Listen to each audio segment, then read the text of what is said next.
Hi guys, welcome to సినీ చౌరస్తా. ఈరోజు మనం రీసెంట్గా ఓటీటీలో రిలీజ్ అయిన సప్త సాగరాలు దాటి సైడ్ బి మూవీ గురించి డిస్కషన్ చేసుకుందాం.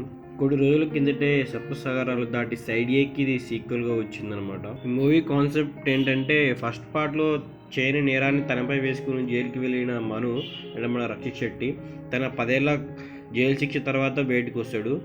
అయితే అలా బయటికి వచ్చాక ఓ వేశ్య అంటే సురభి పాత్ర చేసిన చైత్ర ఆచార్ పరిచయంతో ఒక కొత్త జీవితాన్ని స్టార్ట్ చేస్తాడు. కానీ తన ప్రేయసి ప్రియ అంటే మన హీరోయిన్ రుక్మిణి వసంత్ జ్ఞాపకాల నుంచి మాత్రం బయటకు రాలేకపోతాడు. మరి ఈ క్రమంలో మళ్ళీ ఆమె వైవాహిక జీవితంలో సరిగా లేదని తెలుసుకుంటాడు. అక్కడి నుంచి తను ఏం చేశాడు, తను ఇన్నేళ్ళు జైల్లో ఉండడానికి కారణమైన వ్యక్తుల పట్ల రివెంజ్ ఎట్లా తీసుకున్నాడు, సురభి పరిస్థితి ఏంటి అనేది మనకి ఈ మూవీ చూస్తే అర్థమవుతుంది. ఇంకా ఈ మూవీ గురించి నాకేమనిపించిందంటే, ఎక్కువగా లవ్ స్టోరీలు ఇష్టపడే వారికి అయితే ఈ మూవీ బాగా నచ్చుతుంది. ఫస్ట్ పార్ట్ చూసిన వాళ్ళందరికీ సెకండ్ పార్ట్ ఎప్పుడెప్పుడు వస్తుందని ఎదురు చూసారు. దానికి కారణం జైలు నుంచి రిలీజ్ అయిన తర్వాత రివెంజ్ తీసుకుంటాడని అందరూ అనుకున్నారు. కానీ దానికి ఆపోజిట్గా ప్రేమలో ఫెయిల్ అయితే తన ప్రేయసి ఇప్పుడు ఎలా ఉందని చూడడానికి వెళ్ళిన ప్రేమికుడు ఆమె జీవితాన్ని సెట్ చేసి వెనక్కి రావడానికి ఇంతలా కష్టపడతారు అని అంటే ఎవ్వరూ ఊహించని విధంగా ఉంది. ఈ రోజుల్లో మనకి దక్కని ప్రేమ ఉంటే ఎంత పోతే ఎంత అని ఏకంగా వాళ్ళని చంపడానికి సిద్ధం అవుతుంటే, ఆ ప్రేమ ఇప్పుడు మనతో లేకుంటే ఏంటి, మనం కలగనట్టే బ్రతికే విధంగా చేయాలి అని అనుకొని దానికోసం జీవితం మొత్తాన్ని పనంగా పెట్టడం అనేది మామూలు విషయం కాదు.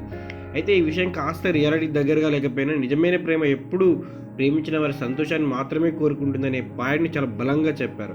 అయితే సినిమాలో మొత్తం ప్రధానమైన మైనస్ పాయింట్ ఏంటంటే స్లో నరేషన్. సినిమా ఎందుకో చాలా సాగుతున్నట్టు అనిపిస్తుంది. నిజం చెప్పాలనుకున్న పాయింట్ ఇంకా క్రిస్పీగా చెప్పొచ్చు. ప్రేమ ఎప్పుడూ ఆనందాన్ని మాత్రమే వేదు, ఒక్కొక్కసారి అంతులేని దుఃఖాన్ని సైతం ఇస్తుందని చెప్పడమే ఈ సినిమా మెయిన్ పాయింట్. అంతలా దుఃఖాన్ని ఇచ్చిన ప్రేమ మన దగ్గర ఉన్నా లేకున్నా మనం ప్రేమించిన వాళ్ళు సంతోషంగా ఉండాలని అనుకోవాలని కాస్త గుండెలు పిండే విధంగా చెప్పే ప్రయత్నం డైరెక్టర్ చేసిండు. అండ్ రక్షిత్ శెట్టి ఎప్పటిలాగానే మ్యాజిక్ చేసిండు. జైలు నుంచి తిరిగి వచ్చిన మను పాత్రలో ఒదిగిపోయాడు అనమాట. నిజ జీవితంలో ఒక బ్రేకప్ అయిన క్రమంలో అక్కడి ఉన్న అనుభవం ఏమో తెలియదు, కానీ మను పాత్ర మీద సినిమా చూసిన ప్రతి ఒక్కరూ సానుభూతి వ్యక్తం చేసేలా నటించిండు అనమాట. నిజానికి ఈ సినిమాలో ప్రియ పాత్రలో నటించిన రుక్మిణి కూడా జీవించేసింది. ఇక వేశ్యగా చైత్ర నటన కూడా చాలా బాగుంది.